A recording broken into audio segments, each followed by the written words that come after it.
दोस्तों नमस्कार। स्वागत है आपका हमारे इस यूट्यूब मंच पर।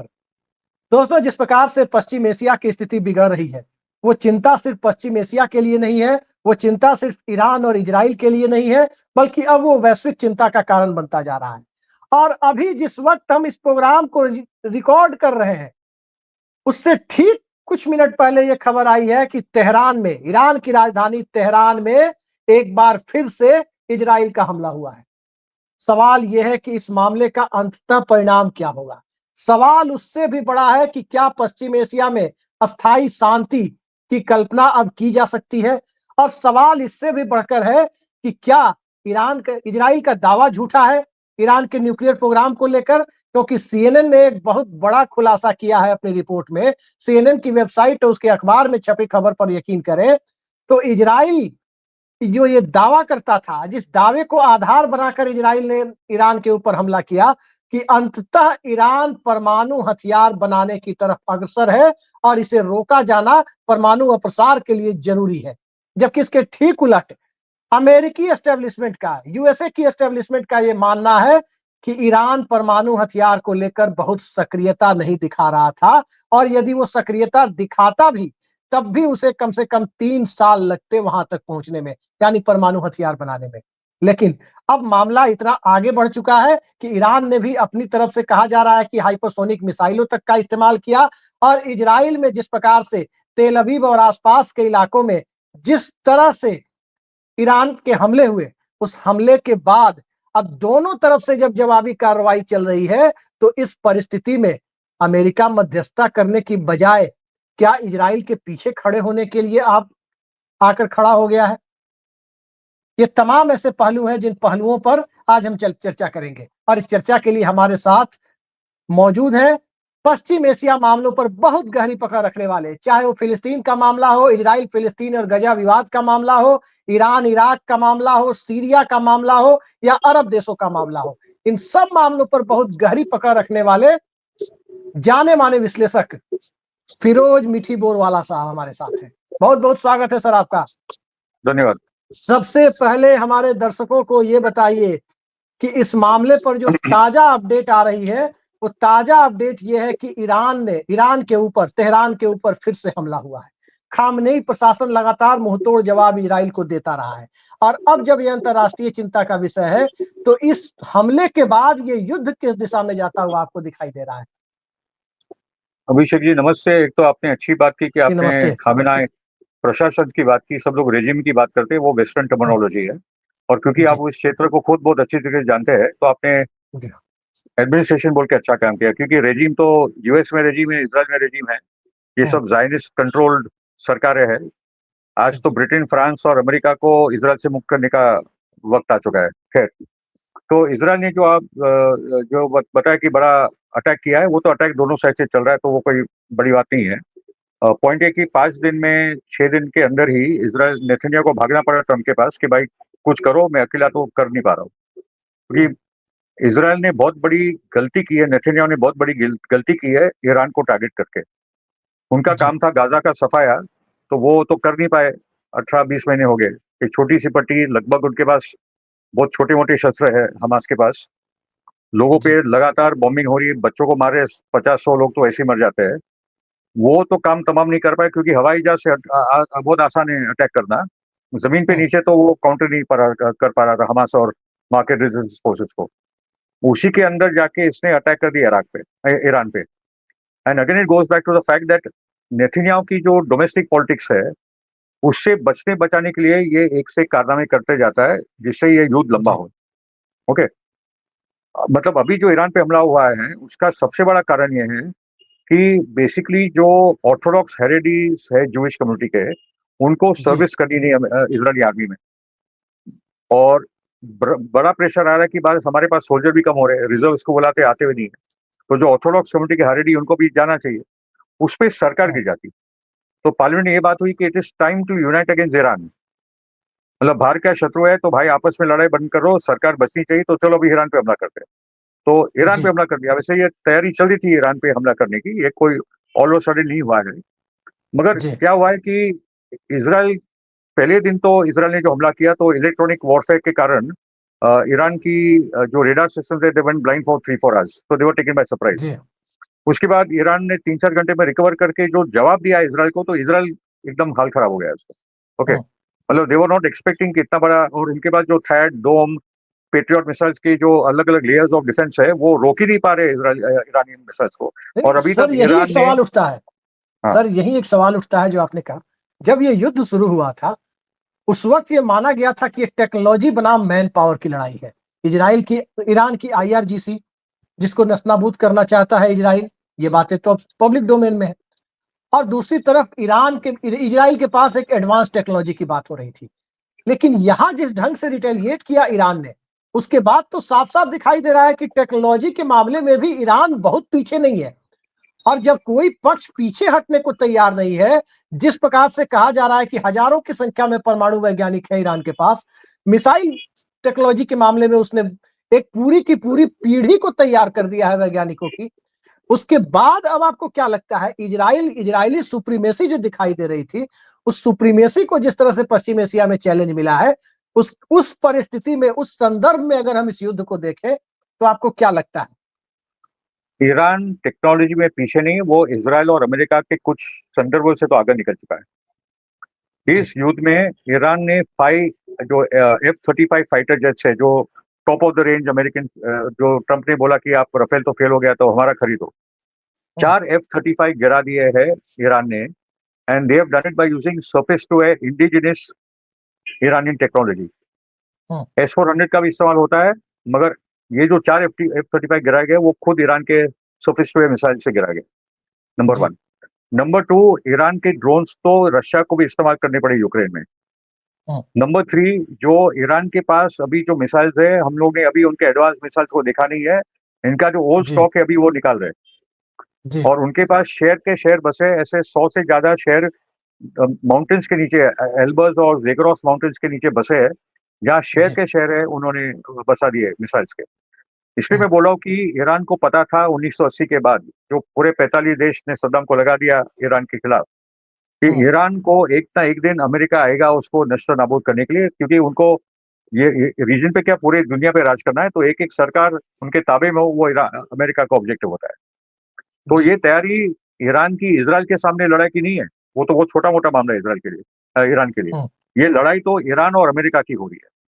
ओके, जी इजराइल के पास ना खुद अपना जेट फाइटर है, ना खुद बनाता है, ना मिसाइल प्रोडक्शन है, सबका सब via Britain, France, Germany, America आता है और जॉर्डन में लैंड होता है या शिप से आता है और बाद में इजराइल जाता है। इजराइल का खुद खास वेपनरी है नहीं, वो सर्वेलेंस और सिक्योरिटी में ज्यादा माहिर है, हैवी वेपनरी में इजराइल के पास कुछ खास है नहीं। दूसरी बात है कि जहां तक सुपरमेसी की बात है, आप गाजा में हमास को मारोगे, आप हिजबुल्लाह को मारोगे, आप सीरिया को मारोगे, जिनके पास एयरफोर्स ही नहीं। ये सुपरमेसी कुछ बड़ी बात नहीं थी। सवाल आने वाला था कि जी जब एक बड़े ईरान के सामने जब जंग होगी तब देखेंगे। और इसराइल तो अंसार को नहीं हरा पाया यमन में, जो लगातार बॉम्बिंग कर रही है। आप अंसार को नहीं हरा पा रहे यमन में, और आपने ईरान के साथ ये लड़ाई छेड़ ली है, तो आप देखें कि हाल क्या है इसराइल में। नेतन्याहू ने 2 काम किए हैं जिससे पता चलता है कि कौन जीत रहा है। नंबर 1 है कि शिन बेत ने बोला है, जो उनका इंटरनल सिक्योरिटी है, शिन बेत जो FBI माना जाए, कि IBM माना जाए, कि बेसिकली आप अभी इजरायली या कोई भी वहां फोटोग्राफ्स, वीडियो फुटेज, कोई भी ये लड़ाई का न्याय ले सकता। वेस्टर्न मीडिया को भी इसराइल ने बैन कर दिया कि आप कोई भी लड़ाई क्षेत्र में जा नहीं सकते, जहां भी हमला हो रहा है। तो CNN, BBC तक बैंड है, they can't go into Israel. अगर आप वो भी टेलीविजन में बेटर हो, आप कुछ निकाल नहीं सकते वहां से। तो वही क्या एक छिपाना सवाल चाहता इसमें है। है सर जी, जी, जो छिपाना चाहता है तो दुनिया को दिख रहा है, लेकिन इससे एक बड़ा सवाल तो ये उठता है कि ईरान में, सॉरी, इजराइल में एक लीडरशिप एक जमाने में खड़ी हुई थी। थोड़ा हम इतिहास के पन्नों को पीछे की तरफ ले जाएं, ये जाक रॉबिन की नोबेल पुरस्कार भी उनको मिला था यासर अराफात के साथ, और सिमोन पेरेज उनके विदेश मंत्री थे उनके साथ। जी, और जैक रविन जी। शांति प्रक्रिया को वो फिलिस्तीन के मामले में आगे बढ़ाना चाहते थे, लेकिन इजरायली चरमपंथियों ने ही उनको रास्ते से हटा दिया। प्रधानमंत्री की जान ले ली गई इज्जाक रोबिन की। एग्जैक्ट, उसके एग्जैक्ट, बाद से जो इजराइल की लीडरशिप आई, वो लीडरशिप पूरी तरह से आक्रामक कट्टर। रवैये पर चलती हुई नजर आई है। अब चूंकि एक पहली बार दिख रहा है, कम से कम हम लोगों के होशो हवास में, जो 90s में होश संभालने वाली पीढ़ी है, उसके होशो हवास में पहली बार ऐसा दिख रहा है कि किसी मामले पर इतना बड़ा प्रतिरोध इजराइल को मिला है। तो इस सही बात। प्रतिरोध के आईने में अगर इस पूरे मामले को देखें तो ये पूरा मामला आपको कहाँ जाता हुआ दिख रहा है? जी हाँ, पहले मैं दूसरा निशानी दे दूं कि इजराइल क्यों हार रहा है। वहां की जनता निकलना चाहती है। बेन गुरियोन एयरपोर्ट नेतन्याहू ने बंद कर दिया है। एलोन मिजराई करके एक बड़े विचारवंत जूइश लिबरल है वो, और पूरे विरोध में है ये कट्टर यहूदी सरकार की। एलोन मिजराई ने लिखा है, नॉर्मल फिंगरस्टाइल ईरान पापी जो 25 बड़े नाम है उनमें से एलोन मिजराई का नाम है, कि अगर जी। नेतन्याहू बेन गुरियोन एयरपोर्ट को चालू कर देता है तो 2 to 3 मिलियन, 20 से 30 लाख 70 लाख उनकी आबादी है, लगभग आधी आबादी भाग जाएगी इजराइल से। मतलब जी। इजरायली आबादी को नेतन्याहू की सरकार पे भरोसा नहीं रही, आर्मी पे भरोसा नहीं रहा है कि हमको सिक्योरिटी दे सकते हैं। और जो बनने का मकसद था इजराइल का, सो कॉल्ड, कि दुनिया की यहूदी को एक पनाह की जगह मिल जाए, जी। वो अगर पनाह नहीं दे पा रहे, सिक्योरिटी नहीं दे पा रहे, तो इजराइल का मतलब क्या है, मैं उसमें बाद में आऊंगा, ठीक है। मगर आपने बहुत इंपॉर्टेंट बात बोली कि जिजाक रबीन और यासर अराफात ने जो साइन किया था, जो ऑस्लो पीस अकॉर्ड में बहुत सारी गलतियां थी, अराफात ने उसको इतना अच्छे तरीके से अध्ययन नहीं किया था। मगर फिर भी कि टू नेशंस की, टू स्टेट सॉल्यूशन था कि 2 राष्ट्र बनेंगे। जी। उसमें ये बात आती है कि लोग ये समझ लें कि पैलेस्टीनी आजादी आंदोलन ने क्या कॉम्प्रोमाइज किया है, जी। कि जो पूरा फिलिस्तीन था, जो 1948 में 78% चला गया था इसराइल के हाथ में, 22% बचा था, 1967 में वो भी गया, वो 22% जमीन ही पैलेस्टीन मांग रहे थे। वो पूरी, मतलब हमास तक ने एग्री कर दिया कि वो 2017 में बोल दिया था। ये जो बोलते कि हमास तो इजराइल के वजूद को मिटाना चाहता है वगैरह, ये मूर्ख हो गए, इनको कुछ पता नहीं है। 2017 में हमास ने एग्री किया कि यस, 2 नेशंस पे मैं भी मानता हूँ कि चलो बन जाए आपस में मिलकर के, ठीक है। पॉइंट ये है कि अराफात ने एक गलती क्या की थी, कि उसमें लिखा था कि 99 तक बन जाएगा आपका 2 स्टेट, मगर उसमें इजराइल की सिक्योरिटी की जिम्मेदारी अराफात को दी गई। मतलब महात्मा गांधी को अंग्रेज बोलते कि हम लोग जाएंगे 10 साल के बाद, मगर कांग्रेस पार्टी की जिम्मेदारी बनती है कि आप हमको सुरक्षा दो, कुछ भी होगा तो आप जिम्मेदार। इतना रिडिकुलस था। तो अराफात ने क्या किया कि वो फिर रेजिस्टेंस फाइटर्स को पकड़ते थे, जेलों में डालते थे, पीटते थे, मारते थे। बाद में 99 समझ गया कि भाई मैं तो कर रहा हूं मगर कुछ मिल नहीं रहा है। फिर सन 2000 में एहूद बाराक जो वो टाइम पे प्राइम मिनिस्टर थे, और क्लिंटन ने दोनों को कैंप डेविड में बुलाया था, और अराफात जी को 3 चॉइसेस दिए गए थे। पहला बोला कि यूनाइटेड नेशंस के जितने करार है पैलेस्टाइन और इजराइल को लेकर वो सब रद्द हो जाएंगे, ठीक है, अभी जो साइन होगा वो उसका बेसिस बनेगा। अराफात बोला मैं नहीं करूंगा, ये तो सुसाइड है। दूसरा उनको बोला कि ये वेस्ट बैंक और गाजा का हम लोग मैप दे रहे, जो आपका बनेगा, ईस्ट जेरूसलम का कैपिटल भूल जाओ, एक अबूदीस करके गांव है, मतलब मान लो कि दिल्ली सेंटर एक कॉर्नर प्लेस है, और आपको बोलेगा नोएडा में जाके आपका या गुड़गांव में जाकर कैपिटल बनेगा, या बम्बई की विरार में बनेगा, ये उनको बोला गया। अराफात जी ने नकार दिया। और तीसरा उनको बोला गया कि ये जो वेस्ट बैंक और गाजा का मैप है वो उस पर साइन करो जिसमें सेटलमेंट्स भी है। सेटलमेंट्स आपके बीच में है, आपका क्या देश बनने वाला था। उसके बाद अराफात को नोबेल प्राइज 10 साल पहले दिया, 7 साल पहले दिया था, बाद में उसको वापस आतंकवादी बना दिया, रमाला के ऑफिस में बंद कर दिया उसको, बाद में पॉइजन करके मार डाला। और आपकी बात सही है वो तो कि ठीक है जी। जी 1996 में जो एरिल शरोन की सरकार बनी, उन्होंने तय कर लिया था कि बेसिकली जो ये ओस्लो अकॉर्ड था वो गलती हो गई, हम नहीं करने वाले। एक किमोटे doctrine, clean break for a new strategy, के पूरा जो लैंड फॉर पीस है वो खत्म करो, हम तो लैंड लेते रहे, ओके। और इसमें से नेतन्याहू आगे आते हैं, और वो एक कट्टर यहूदी जो सरकार है, इतनी कट्टर यहूदी सरकार कभी बनी नहीं है, ओके। जब कोई धर्म कट्टर होता है तो मैं इस्लामिक कट्टरवाद की बात करता हूँ, मैं इस्लामिक आतंकवाद की बात करता हूँ, मैं हिंदू आतंकवाद और हिंदू कट्टरवाद की बात करता हूँ, इसलिए मैं जूइश आतंकवाद की बात करता हूँ। और जूइश आतंकवाद का तो अखबारों में ब्रिटेन में छपा, और गांधी जी ने भी जूइश आतंकवाद की बात की है, तो उसमें कोई आपत्ति की बात नहीं है। और आप समझ लीजिए कि जो पहली बार जो इजराइल बहुत बड़े पैमाने पे हारा है वो सन 2000 में हारा, जब उसको लेबनान छोड़ना पड़ा। और सन 2006 में जब उसने अटैक किया लेबनान पे, तब उसको बॉर्डर पे हिजबुल्लाह ने रोक दिया था। वो बहुत बड़ी शिकस्त थी इजराइल की। उसी के बाद उनको समझ में आया कि ये जो पूरा एक्स ऑफ रेजिस्टेंस है, पहले सीरिया को टारगेट करो, सीरिया को निकालो। तो फ्रांस ने असद को बुलाया था कि भाई तुम आ जाओ, रिपब्लिक डे में प्रेसिडेंट बने थे, चीफ गेस्ट बने थे, कि भाई तुम वेस्टर्न में आ जाओ, इकोनॉमिक सैंक्शंस खत्म कर देंगे, मगर तुम ईरान, हिजबुल्लाह, पैलेस्टाइन का साथ छोड़ दो। असद रिफ्यूज, इसलिए असद को हटाया गया। नहीं, एक इसलिए असद को सवाल, हटाया गया। चूंकि अब यस आज चर्चा ईरान वाले मामले की कर जी रहे हैं, जी ईरान के ऊपर तो तेल पॉलिटिक्स की बात होती है, ऑयल पॉलिटिक्स अंतरराष्ट्रीय स्तर पर जिस तरह से ऑयल फील्ड वाले देशों को जिस तरह से दबाने की कोशिशें होती है, चाहे वेनेजुएला हो, चाहे गल्फ कंट्रीज हो, या फिर आप देखें तो ईरान हो। ईरान के ऊपर तो तकरीबन 40 सालों से सैंक्शन लगा हुआ है दुनिया के सुपर पावर्स के द्वारा। और जब उनके ऊपर सैंक्शन लगा हुआ है, बहुत छोटी सीमित मात्रा में वो तेल बेच पाते हैं अंतरराष्ट्रीय समुदाय को। अब ये नौबत क्यों आ गई है कि इजराइल के पीछे खड़े होने की बजाय कहा जा रहा है कि आज रात तक या कल सुबह तक अमेरिका फ्रंट पर आ सकता है। क्या ईरान की में भी इराक की तरह एक डमी सरकार स्थापित करने की कोशिशें हो रही है? जी हाँ, एक्चुअली इराक पे हमला करके तो वहां तो सरकार भी प्रो ईरान आ चुकी है। वहां जो मेजोरिटी शिया आबादी उनकी सरकार आ गई है। तो ये तो इन्होंने हिट विकेट किया था, उन्होंने लॉन्ग टर्म सोचा नहीं। उनको सद्दाम को हटाना था, हटा लिया। मगर वहीं वहीं एक प्रो ईरान सरकार अभी आ चुकी है। Okay, number one. Number two के बेसिकली ऑयल पॉलिटिक्स का इसका इसका है ही। ओके, सैंक्शंस भी है। मगर वो कारण एक्चुअली वो नहीं है अभिषेक जी। उनका जी। है जो सरकार हटाने का मकसद है, तो बाद में बहाना है न्यूक्लियर इनरिचमेंट प्रोग्राम का। ईरान ने जैसे बार बार बोला है। जैसे इराक में था कि केमिकल जी, वेपन्स WMD। इराक के पास है। जी जी जी जी, जी जी। तो सद्दाम वैसे के ही पास। ईरान में मतलब नेतन्याहू 1995 से चिल्ला रहा है कि एक हफ्ते के बाद ईरान न्यूक्लियर बॉम्ब बना लेगा, 2 हफ्ते के बाद बना लेगा। ये 1995 से ये दुनिया को डराने का काम चल रहा है। बोर हो गए लोग। ठीक है। दूसरा है कि Iran is a signatory non protection treaty. IAA के रेगुलर इंटरनेशनल एटॉमिक एनर्जी के अथॉरिटी के रेगुलर चेक्स होते हैं।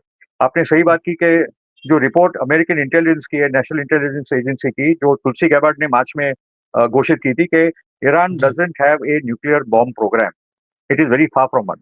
ओके, हम्म, तो ईरान क्या चाहता है? ईरान में एनपीटी सिग्नेटरी हो। ठीक है। अधिकार जी। बनता है कि मैं 3.67% का जो न्यूक्लियर एनरिचमेंट है, जो मैंने ओबामा हम्म, सरकार के साथ साइन किया था, for my scientific needs, for my medical needs, for my agriculture needs, for my space program, for my जो भी उसके, हम्म, क्योंकि उसके साइंटिफिक माइंड्स ईरान के कमाल के, they R G. Amongst the top PhD scholars in the world. Okay, तो वो जो है ना, वो बहाना है। तो इमाम खामेनी वही बोलते हैं कि आज न्यूक्लियर डील की बात करेंगे, न्यूक्लियर बॉम्ब वाली बात है। कल बोलेंगे कि ईरान का मिसाइल प्रोग्राम बंद करो, क्योंकि ट्रम्प जब हम्म, ये बातचीत चालू हुई तो उन्होंने तो मिसाइल प्रोग्राम की बात की कि आपका मिसाइल प्रोग्राम ही नहीं हो सकता, मतलब हाथ पूरा काट लो। ठीक है। जी। उसके बाद बोलेंगे पैलेस्टाइन को सपोर्ट बंद करो, हेजबोला को बंद करो। तो ये क्या है भाई? एक देश की, और Iran is a very proud civilization. ये हम्म। 5-6 हजार पुराना सिविलाइजेशन, जैसे भारत एक सिविलाइजेशन है, दजला वैसे ईरान एक दजला फरात सिविलाइजेशन की सभ्यता, दजला है। फरात एग्जैक्टली सिविलाइजेशन हम लोग पढ़े हैं। Exactly exactly exact. तो इट्स एन ओल्ड सिविलाइजेशन। ये सब नए देश आए हैं। ये इसराइल तो अभी अभी पैदा हुआ है 1940 में। अमेरिका भी 250 साल पुराना कंट्री है। ओके, हम्म, तो अमेरिका कोई सुपर पावर नहीं है, अमेरिका एक पावर है। It is a power now. और वो पावर का वो गलत इस्तेमाल कर रहा है, इसलिए अमेरिका स्लाइड करते जा रहा है। जो जी। जैसे वो 1996 का डॉक्ट्रिन था, you know the American century, the peanut hmm, program for the new American project for the new American century. ये न्यू सेंचुरी तो उनकी 2010 में खत्म हो गई थी, जब अफगानिस्तान के दलदल में फंस गए थे। जब इराक जी। में ये हो गया कि इराक में अटैक तो कर दिया, मगर इराक आज प्रो ईरान एक्सेस में चला गया है। ओके, हम्म, तो वो इतने इतने मूर्खता से काम कर रही है। वेनेजुएला उनके कंट्रोल में नहीं है।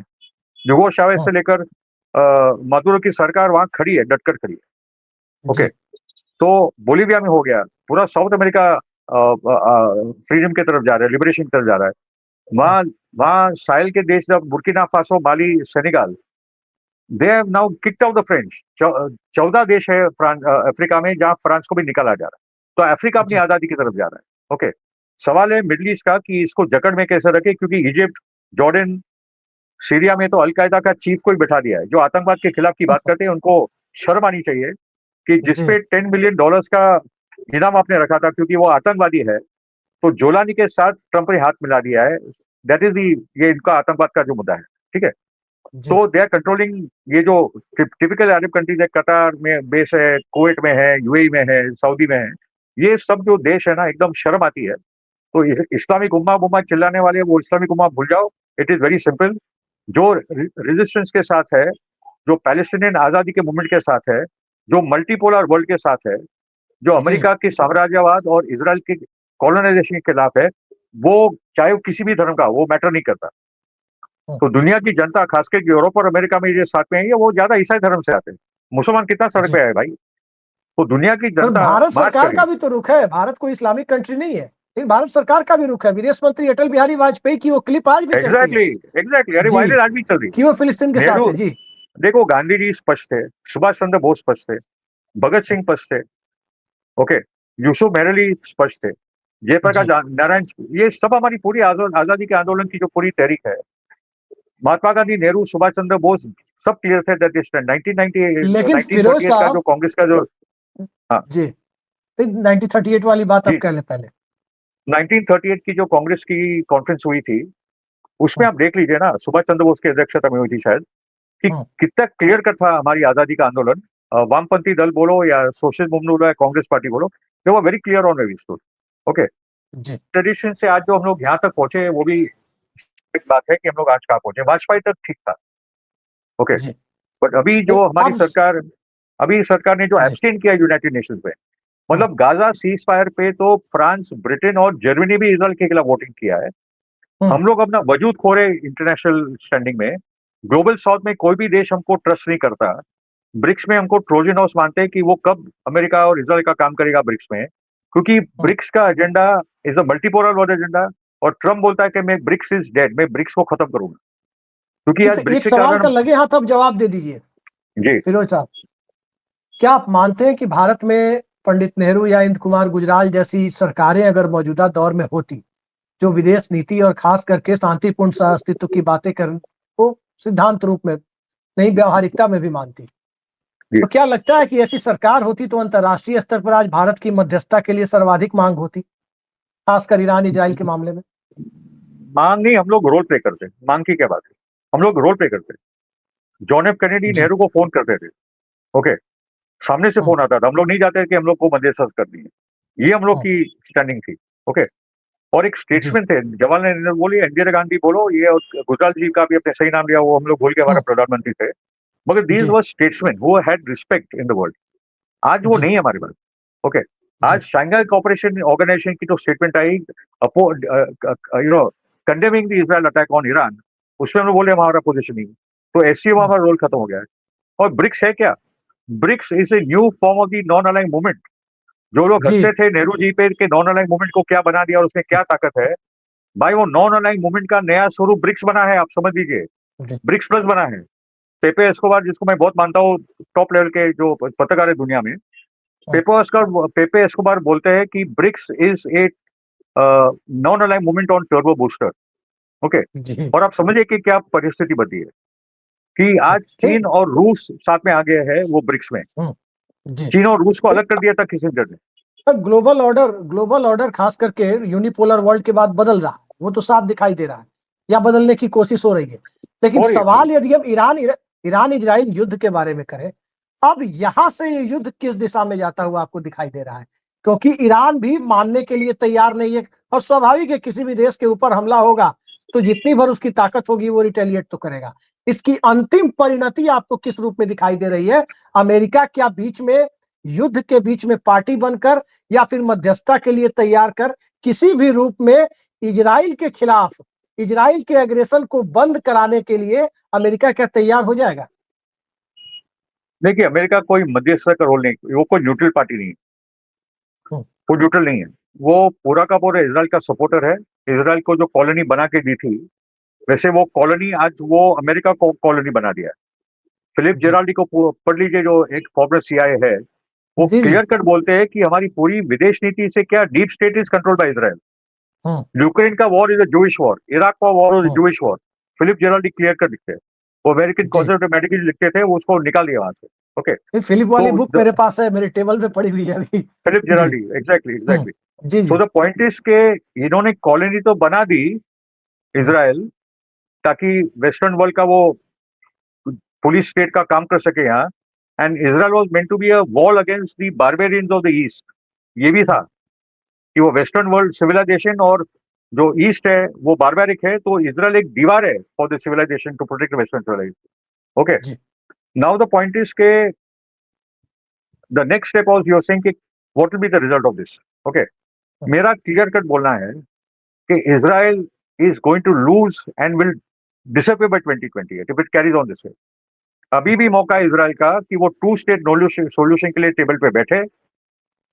पैलेस्टाइंस are asking only for 22% of the land. वो बैठे और 2 हफ्ते के अंदर इसका सोल्यूशन आ जाएगा, क्योंकि सबको तैयार है, मतलब on paper everything is ready. ठीक है, जी अगर ईरान अपने पागलपन में लेकर आगे बढ़ता है जो ग्रेटर इजराइल प्रोजेक्ट है, क्योंकि वहां जो जूइश कट्टरवादी सरकार बैठी है, उनका मानना है कि हम लोग चोजन पीपल ऑफ गॉड है, हम ही सर्वश्रेष्ठ है, बाकी के इंसान सब ह्यूमन है। और एक ग्रेटर इजराइल प्रोजेक्ट आता है book of genesis from the old testament, जो क्रिश्चियन ओल्ड टेस्टमेंट बोलते हैं, ये लोग उसको तानाक और तोरा बोलते हैं। ठीक है, from the Bible, the Jewish Bible. जी दूसरी बात है कि ये चोजन पीपल का कंसेप्ट कहां से आता है कि हम लोग सर्वश्रेष्ठ है, वो भी उनके बाइबल से आता है। तो जो प्रॉब्लम्स है, ये जो बोलते हैं कि धर्म नहीं सिखाता आपस में बैर रखना, भाई गाजा के वॉर में जो बच्चों को मारा है, वो वर्स कोट किया था, द वर्स ऑफ द एमेलेकाइट्स, नेथनियाह ने जी कोट किया था 1 शमूएल 15:3, वो चैप्टर में वर्स में कभी नहीं बोलूंगा, जी जिसमें यावे बोलता है कि ये एमेलेकाइट्स है, उनके बच्चों को, children, infants, women, donkey, sheep, everybody kill the civilian population. तो वो तो उनका धर्म का ब्रेन वॉशिंग का हिस्सा है। जी हमको समझना पड़ेगा कि ये एक एलिमेंट पॉलिटिकल है, इकोनॉमिक है, कल्चरल है, सोशल है एंड धार्मिक भी है।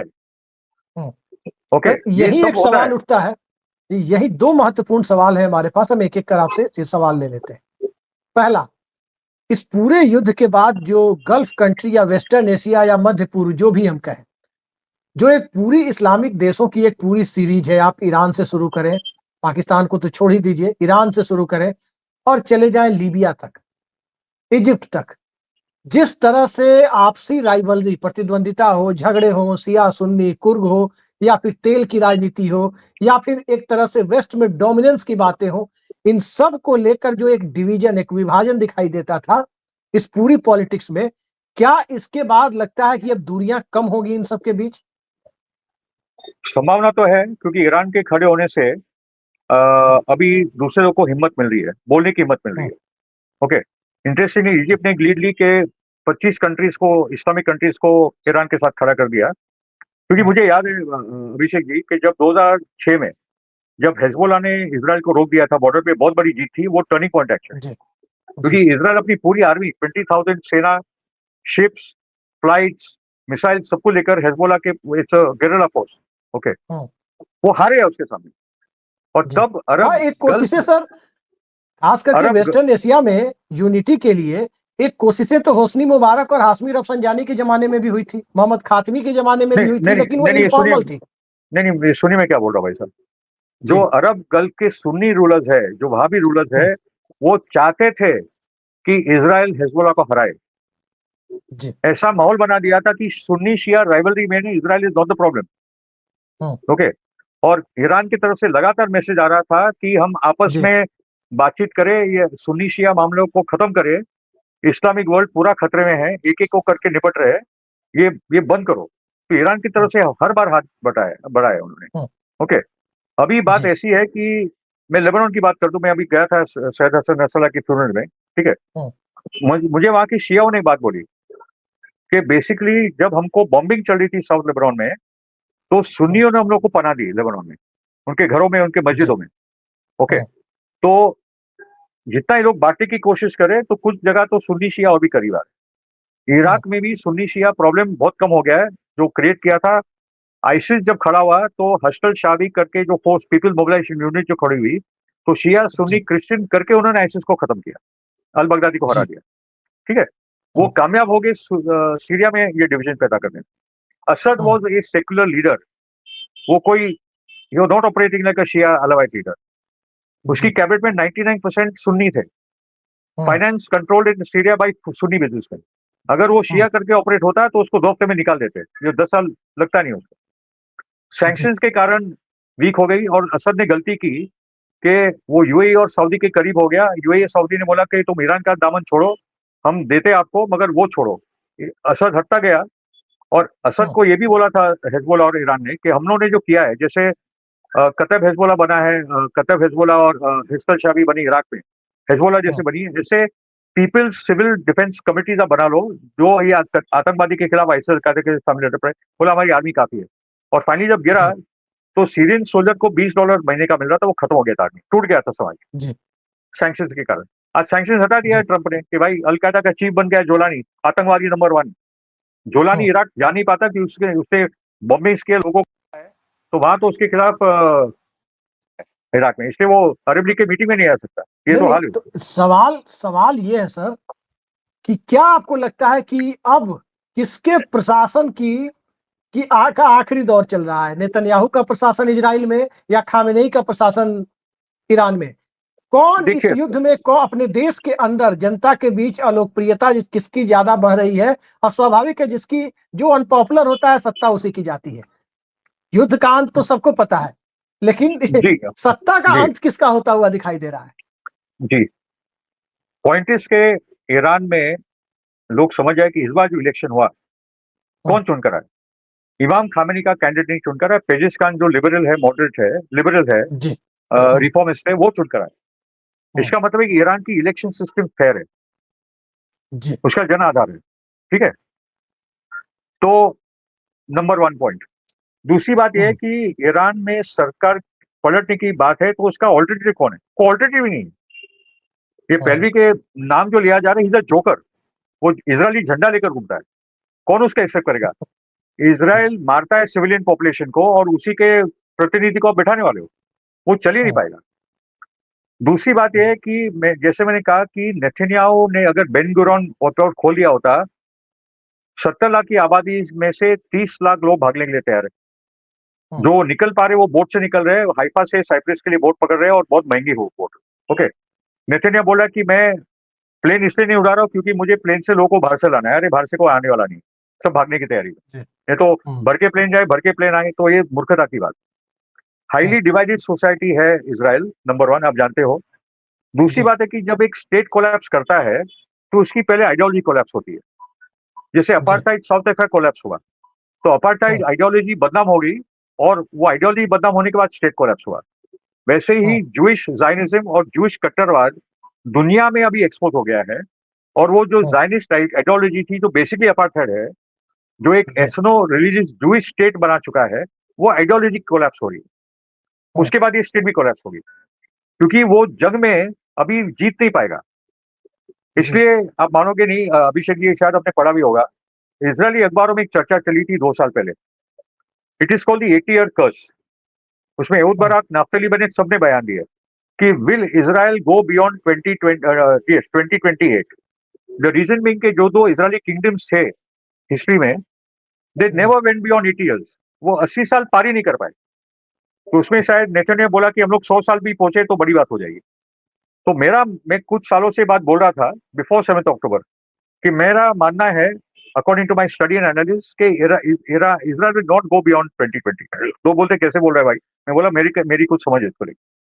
हाँ, तो अब कोई आप कह रहे हैं ना, बहुत सारे हाँ, लोग उस दौर में, खासकर मिखाइल गोर्बाचोव के दौर में, जब वो ग्लासनोस्त और पेरेस्ट्रोइका की बात कर रहे थे, कोई ये स्वीकार करने को तैयार नहीं था कि यूएसएसआर विभक्त हो एग्जैक्टली जाएगा, बट जाएगा, बिखर जाएगा, एग्जैक्टली लेकिन वो वही हुआ। हुआ। ओवरनाइट चीजें, साउथ अफ्रीका का कोलैप्स जी। किसको पता नहीं था? जी। ओके, ओवरनाइट कोलैप्स हो गया था साउथ अफ्रीका। ठीक है, जी। सो नाउ तो द आपका पॉइंट मानना कम्स है के कि नेतन्याहू काफी कमजोर पड़ गए हैं, शासन उनका जाएगा? नेतन्याहू के कारण ही इसराइल डूबेगा, क्योंकि हम्म। कट्टर सरकार जब आती है, और ये तो हम्म। अल्ट्रा कट्टर है, स्मोत्रिच, बेनगवीर, ये इतने पागल यहूदी कट्टरवादी है कि ये ही इसराइल को ले डुबा जाएंगे। और मैं इसको कारण बता रहा हम्म। हूँ। एक तो यह है तो कि क्या वो भी 7, कपड़ों से पहचान करते हैं क्या? बलवाइयों की पहचान कपड़ों से वो भी करते हैं क्या? नेतन्याहू की बात आप कर रहे हैं? समझा मैं, बलवाई मतलब?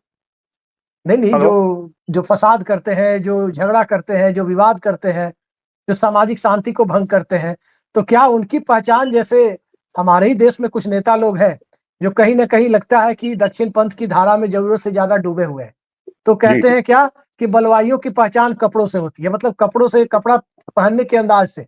तो क्या बराबर। नेतन्याहू भी उसी दिशा में है क्या? अरे उससे आगे की बात है। हम लोग को जी। कल्पना नहीं है कि जो कट्टर यहूदी है और कट्टर ईसाई है वो कितने पगले, हम्म। हमारे से ज्यादा पगले। मैं आपको बताऊं, वो खाली टीवी पे नहीं आता, अखबार में नहीं छपता, क्योंकि मीडिया के जी। कंट्रोल में। ओके, हम्म। मगर ये जो कट्टर यहूदी है वो तो नंबर 1 कट्टर है दुनिया में। जी। They are totally mad, they are psychotic. और Norman Finkelstein, hmm. Ilan Pappe, जो सबसे बड़े हिस्टोरियन इलान पापे आप जानते हो, नॉर्मन फिंकेनस्टाइन जो खुद हम्म। होलोकॉस्ट फैमिली से आते हैं, उन्होंने जी 20-25 साल बातें बोल दी थी। मैं 2000 की बात कर रहा हूँ हम्म, कि Israeli society has gone psychotic, अंदर से कोई उम्मीद ही मत रखो। इसलिए बोलते थे जी जब तक बाहर से सैंक्शन नहीं होंगे तब तक ये समाज सुधरने वाला। तो जी जितना आप कट्टर हो, आप इतना बोलेंगे एथनिक क्लेंजिंग करो, बच्चों को मारो, एक्सपेंशन करो, जितना आप कट्टर यहूदी हो। Okay, hmm, now the other point is आखिरी के मैं जी दो दो बातों जी में बात करूंगा कि इजराइल गिर क्यों रहा हम्म, है। एक तो 7 अक्टूबर की चर्चा करें अभिषेक जी, कि 7 अक्टूबर जी का मामला क्या है। ओके, क्योंकि ये दुनिया का टर्निंग पॉइंट है। हम्म, इंटरेस्टिंगली वो व्लादिमीर पुतिन का जन्मदिन भी है, मगर खैर because I am a Putin fan. Okay, hmm, the point comes that 7 अक्टूबर को लेकर मैं आपको 3 तथ्य पहले बोल दूं। नंबर 1 है कि नेतन्याहू को पता था कि एक अटैक आ रहा है। ये न्यूयॉर्क टाइम्स के फ्रंट पेज पे छप चुका है कि एक 40 पन्ने का डॉसियर उसको 1 साल पहले उसके टेबल पे आ गया था कि अटैक आ रहा है। न्यूयॉर्क जी टाइम्स की खबर है। दूसरी मैं खबर बताऊंगा, ये भी कंफर्म फैक्ट है कि इजिप्शियन सरकार ने उसको 10 दिन पहले वार्न किया कि अटैक आ रहा है। हम्म, नेतन्याहू बोला मेरे को बोला नहीं, वो फेक न्यूज है। तीसरी हम्म, बात है कि जो गाजा पेरिमीटर में गाजा जा चुका हो, वो दीवार के बाद जा भी नहीं सकता कोई। ठीक है, हम्म, दूर की बात है, को दीवार को तोड़ के निकले। तो जी गाजा पेरिमीटर में जो विमेन सोल्जर्स है, उनकी जिम्मेदारी है कि गाजा के इर्द गिर्द जो भी हो रहा है वो उसको मॉनिटर करें। सर्वेलेंस, ड्रोन, सैटेलाइट्स, वो सब उनके पास है, कंप्यूटर के रूम में बैठते हैं, वो पूरा देखते हैं। उनकी जी रिपोर्ट तो उनमें पहले जारी थी कि भाई कुछ हो रहा है। जो खेत में काम करने वाले लोग हैं वो नहीं होते, उनका कुछ पैरामिलिट्री ट्रेनिंग चल रहा है, वो भी हो रहा है। तो उनके मिलिट्री अथॉरिटी सीनियर ने बोला कि आप कुछ भी मीडिया को नहीं बोलेंगे, आप पे मुकदमा चलेगा। हम्म, ओके, ये 3 तथ्य है। अन अन ये सब इजराइल मीडिया में आ चुका है। ओके, जी दूसरी बात मैं बोलूं कि नेतन्याहू को क्यों जरूरत थी कि कुछ हो जाए। हम्म, नेतन्याहू बहुत ही हाईली करप्ट है। शेयर मार्केट मैनिपुलेशन, ब्राइबरी, सब उससे किया है। उसपे 5 मुकदमे चल रहे करप्शन के, आप सबको पता है। वो जेल में जी जाएगा 5 साल तक। ओके, उसके कारण उसने क्या कि वो सुप्रीम कोर्ट को कंट्रोल करना चाहता था। जैसे हमारे लोग हम्म, यहाँ हैं, कुछ सुप्रीम कोर्ट को कंट्रोल, मीडिया को कंट्रोल, सब कुछ जो कंट्रोल, हम्म, इलेक्शन कमीशन को कंट्रोल, ऐसे प्रकार के सुप्रीम कोर्ट पे पूरा कंट्रोल हो, क्योंकि वहां लोकसभा है, कनेसेट, और सुप्रीम कोर्ट है, वहां राज्यसभा नहीं। ओके, जी और वहां के सुप्रीम कोर्ट में वो कॉन्स्टिट्यूशनल ताकत है कि अगर ऐसा कोई कानून बने जो संविधान के खिलाफ जाता है तो हम्म, सुप्रीम कोर्ट ओवरराइड करे। तो इसलिए जितना ये स्मोट्रिच, बेनगवीर और नेतन्याहू की सरकार है भाई कि ये सुप्रीम कोर्ट को वीक करो और उनकी ताकत कम करो, उसको लेकर पूरा देश बढ़ गया। दोनों साइड के लोग सड़कों पे आने लगे, एक पॉलिटिकल क्राइसिस आ गई। उसको अब अवॉइड कहने करने का के लिए मतलब ये है कि अपनी आंतरिक समस्याओं से ध्यान हटाने के लिए इजराइल ने एक ईरान के न्यूक्लियर प्रोग्राम का बहाना बनाकर ईरान के ऊपर हमला किया है, ये आपका नहीं नहीं मानना है। मैं तो 7 अक्टूबर की बात कर रहा हूँ। अभी जो मामला है, ये हारेडी ऑर्थोडॉक्स जूज जो है, ठीक है, जी जो मिलिट्री में नहीं आना चाहते, एक कानून है कि जो ऑर्थोडॉक्स हारेडी उनको मिलिट्री से एग्जाम करो, मगर जी रिजर्विस्ट सोल्जर भी नहीं आ रहे। हम्म, 25% कुछ प्रॉब्लम हो गया है कि इतने सोल्जर भी नहीं मिल पा रहे जमीन के लड़ने के लिए। रोज ऊपर से मार रहे, नीचे कौन लड़ रहा है। हम्म, ओके, तो द पॉइंट इज के नेतन्याहू को 7 अक्टूबर की जरूरत थी। ठीक है, और जी दो चीज आप देखें कि हर 2 हफ्ता अल अक्सा मस्जिद पे स्मोट्रिच जाता था कि अल अक्सा को तोड़ेंगे और हमारा टेम्पल ऑफ सॉलोमन बनाएंगे, बराबर। हम्म, तो उत्साह रहते हमास को। दूसरा उत्साह ने आप देखे कि ये 7 अक्टूबर के पहले 10 दिन पहले Netanyahu was in the United Nations. उसने वो अपना जो तरीका होता है, पोस्टर लेकर आता है, उसने आईएमए जी की बात की, India Middle East corridor. Okay, जी और उसमें बोलता है कि भाई ये सब है, पैलेस्टाइन है ही नहीं उसके मैप में। हम्म, उसका बोलना है कि आपका चैप्टर खत्म हो गया है। इब्राहिम अकॉर्ड तो मेरे साथ सब लोग साइन करें, अभी सऊदी भी काम करने वाला है। हम्म, अगर सऊदी साइन कर लेता तो फिर तो बहुत ही मुश्किल हो जाता इस्लामिक वर्ल्ड से सपोर्ट के लिए पैलेस्टाइन को, जी बराबर। जी तो हमास वो लेवल पे था कि वेस्ट बैंक में 7 अक्टूबर पहले 250 लोग मारे गए थे। वो तो हम लोग 7 अक्टूबर की बात करते हैं, 6 अक्टूबर क्या कहा वो तो बात करो, कितने लोगों को हम्म, इसराइल ने 6 अक्टूबर को मारा है। ओके, जी तो वो अभी हमास के पास एक ही था कि उठाव हो। ओके, हम्म, उठाव क्या कारण, नंबर 1 जो गाजा को घेर के रखा है 17 साल से। ओके, मतलब आप समझ लीजिए कि नोएडा को घेर के रखा है, जिसमें 20 लाख है हमारी एक लोकसभा, हमारा 17-20 लाख का होता है, उसमें से हम हम्म, लोग निकल ही नहीं पाएंगे। 17 साल से चल रहा है, मैं हम्म, मेरे अंधेरी से निकल ही नहीं पाऊंगा, मैं पागल हो जाऊंगा। ओके, वो जेल को तोड़ना था। जी वो एक कॉन्सेंट्रेशन कैंप, एक प्रिजन बन गया था। मैं उसको गाजा गेटो बोलता जी हूँ, वॉर्सो गेटो के कॉन्टेक्स्ट में। ठीक है, जी तो एक गाजा गेटो अपराइजिंग हुआ 7 अक्टूबर को। दूसरी बात यह है, हमास के लिए जरूरी था कि सऊदी और इसराइल का करार ना हो, इब्राहिम अकॉर्ड, वो रोका जाए। तीसरी बात यह है कि जो प्रिजनर्स है, मैं गाजा जा चुका, वो परिवार से बात की है, 10,000 पैलेस्टीन प्रिजनर्स इनके जेलों में, उनका टॉर्चर होता है, पता नहीं क्या बुरा हाल है। जी ओके, अभिषेक जी। जी सर, आखिरी सवाल पर हम आ रहे हैं। आखिरी सवाल अमेरिका से जुड़ा हुआ। क्या डोनाल्ड ट्रंप की स्थिति डायरेक्ट इस युद्ध में कूदने, पर्दे के पीछे रहने, मध्यस्थ बनने, ईरान के अंदर कोई भूमिका निभाने, सत्ता परिवर्तन कराने, किसी भी सूरत में कोई भी परिस्थिति हो, ट्रंप की स्थिति आपको अमेरिका के अंदर मजबूत होती हुई दिखाई दे रही है, या ट्रंप की लोकप्रियता, ट्रंप प्रशासन वहां पर कसौटी पर जा रहा है? ट्रंप ने इतने सारे हिट विकेट कर दिए आने के बाद कि अनबिलीवेबल मेस क्रिएट कर दिया। एक तो बहुत बड़ा गलती की उसने टैरिफ वॉर करके, जी उसका बहुत नुकसान हुआ है। दूसरा, जो इमिग्रेशन को लेकर उसने भी लॉस एंजलिस में आक्रमण किया, फाइनली उसको पीछे हटना पड़ा कि जो इमिग्रेंट वर्कर्स है, जो खेतों में काम करे, उनको ना निकाला जाए। ओके। तीसरी बात कि ट्रंप ने जो गाजा जेनोसाइड का समर्थन किया है और एथिक क्लेंजिंग का समर्थन किया, उसे उसकी बहुत नुकसान हुआ है। और जो यमन के वॉर में भी वो गए थे, उससे भी बहुत नुकसान हुआ है। तो उसमें से ये बात आई कि ट्रंप को लाया गया था। हेलो, हेलो, जी कैन यू हियर जी, मी? या हाँ, ट्रंप का एजेंडा क्या था लाने के टाइम पे? Why did he win? Why did he get 77 million votes? उसको वोट इसलिए मिले थे क्योंकि ट्रंप ने बोला कि मैं जंग में नहीं जाऊंगा, I want to make it America first. ये जो एक्सपेंसिव जंग है जिसमें हमारे ट्रिलियंस ऑफ डॉलर निकल गए, जिसके कारण हम लोग आज इतने कर्जे में आ चुके हैं, मैं एक वॉर नहीं करूंगा। मैं चाहता हूं कि यूक्रेन रशिया का जंग खत्म हो जाए। और उससे आते ही सीज फायर भी गाजा भी करवा दिया था, तो हमको थोड़ी उम्मीद थी कि कुछ ना कुछ होगा। मगर हम लोग को ये समझना होगा कि ट्रंप किस हद तक जूइश लॉबी के बिलियनर्स के कब्जे में, और तीन स्तर पे कब्जे में।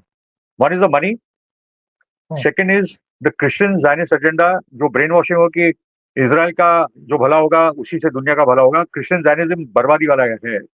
वो ईसा मसीह को भूल गए और इसराइल को सेंटर में डाल दिया। It is an affront to Christianity, जो क्रिश्चियन एजेंडा है। तीसरा, जिससे पूरी अमेरिकन रूलिंग क्लास आज डेमोक्रेट्स और Republicans, one is the money as I told you, and the third factor is the Jeffrey Epstein tapes. ये मोसाड का ये पूरा एक स्पाई रैकेट है। रॉबर्ट मैक्सवेल करके मोसाड के टॉप एजेंट अमेरिका में, उसकी जो पार्टनर थी, आई थिंक गिजलेन मैक्सवेल। पार्टनर मतलब, या मतलब not in terms of wife, I think she is daughter. तो गिजलेन मैक्सवेल और जेफरी एस्टन की जो टीम बनी, उन लोगों ने एक पूरा स्पाई रिंग बिछा दिया, जिसमें चाइल्ड प्रोस्टिट्यूशन के वीडियोस बनाए गए हैं ये सभी लीडर्स के साथ। जेफरी एस्टन का एक प्राइवेट प्लेन, प्राइवेट जेट, उसका मैंशन है फ्लोरिडा। ओबामा का नाम है, ट्रंप का नाम है, क्लिंटन का नाम है, बिल गेट्स का नाम है, जितने टॉप लेवल के लोग मिल जाएंगे वो सबके नाम है। इसलिए ट्रंप ने अभी तक जो बोला था मैं इसे टेप डी क्लासिफाई करूंगा, एक्सटेंड का खुद क्लासिफाई नहीं किया। ओके, तो पॉइंट इज के ट्रंप बहुत ही विचित्र तो है ही, मगर वो ब्लैकमेल भी हो रहा है अमेरिका, वो इजरायली लॉबी से। नहीं तो क्या अमेरिका में वो कमजोर पड़ेंगे या उनकी स्थिति और मजबूत होगी? अमेरिका को अपने आप को पहले इसराइल से आजाद करना होगा। इसराइल उनकी लाइबिलिटी है, लाइबिलिटी है, कॉस्ट बेनिफिट रेशियो भी नहीं है। आप जितना इसराइल को सपोर्ट करोगे, आप इतना ही एंटी अमेरिकन माहौल वहां बनेगा। और आप अभी हराने के, तुम ईरान को नहीं हरा सकते, वो बॉटम लाइन है। ओके, और ईरान अकेला नहीं है, चाइना, रशिया, नॉर्थ कोरिया में आ चुका है। दुनिया के मैक्सिमम कंट्रीज आज ईरान के साथ है। जो ट्राइपोलर ट्राइमविरेट है आज, जो दुनिया का नक्शा बदल रहा है, वो चाइना, ईरान और रशिया, ये तीन कंट्रीज है जो जिसके एक्सेस पे दुनिया का बैलेंस ऑफ पावर बदलते जा रहा है। ओके, मतलब ईरान के लोग, ईरान की सत्ता, ईरान की आर्मी, उनमें आप दम देखिए कि वो अमेरिका के सामने, अमेरिका की न्यूक्लियर धमकियों के सामने डरने के लिए तैयार नहीं है। ये किस किस्म का कौम है? Because it's an old civilisation, they are proud of the Iranian identity. वो लोग ने किसी को बाउ डाउन नहीं किया। Okay, so the point is के we are witnessing a time when we are looking for a major global change in the order, क्योंकि Russia ने पूरा नेटो को वहां रोक दिया। पूरा का पूरा नेटो लग गया ना रशिया के पीछे।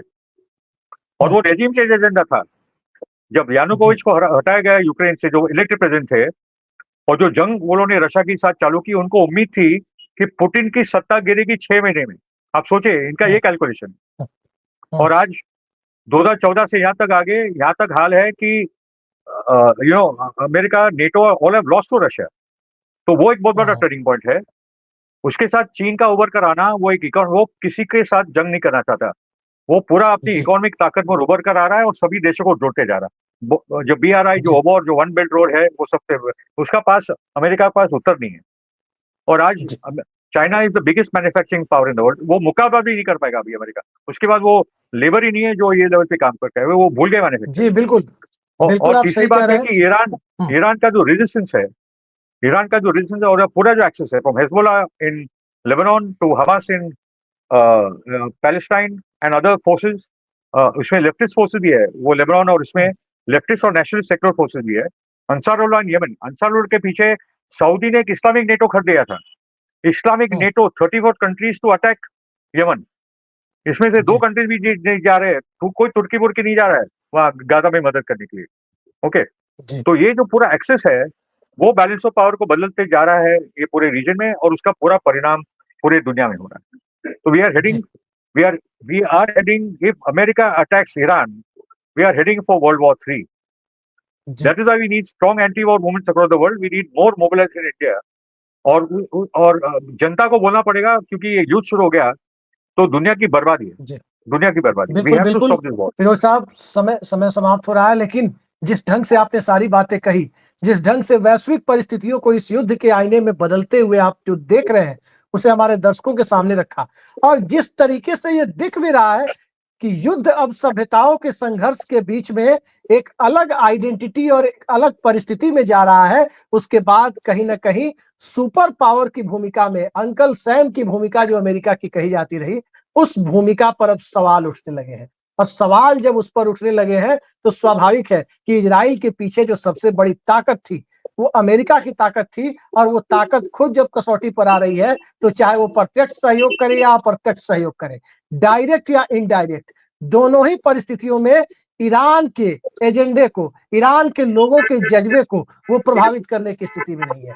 हालांकि जज्बा इजराइल का भी प्रभावित नहीं हो रहा है, भले ही वहां के नेतन्याहू की सरकार और लोकप्रियता की हद तक पहुंचती हुई दिखाई दे रही है, लेकिन इन सब के बीच नेतृत्व की अलोकप्रियता अगर देश के सामरिक एजेंडे को तय करने लगे तो फिर जो बात अभी फिरोज साहब ने कही कि दुनिया तीसरे विश्व युद्ध की तरफ जा रही है, हम यही कामना करते हैं कि नहीं जाए, लेकिन इस संभावना से हम इनकार भी नहीं कर सकते। आज की इस बेहद सार्थक चर्चा में जुड़ने के लिए फिरोज जी आपने समय निकाला, बहुत बहुत धन्यवाद आपका। नमस्कार। Thank you Abhishek ji. और आपने सवाल भी बहुत अच्छे रखे, आपने पॉइंट भी बहुत अच्छे रखे, बहुत ही अच्छा। It was an excellent discussion. Thank आप रीजन बहुत बेहतर तरीके से जानते हैं, इससे बहुत अच्छा रहा आपके साथ। Will do you more of thank you this sir. Programme. Thank you sir, thank okay, you. Thank you. मजा आ गया भाई साहब, आपके साथ बात करने में मजा आ गया। Thank you sir.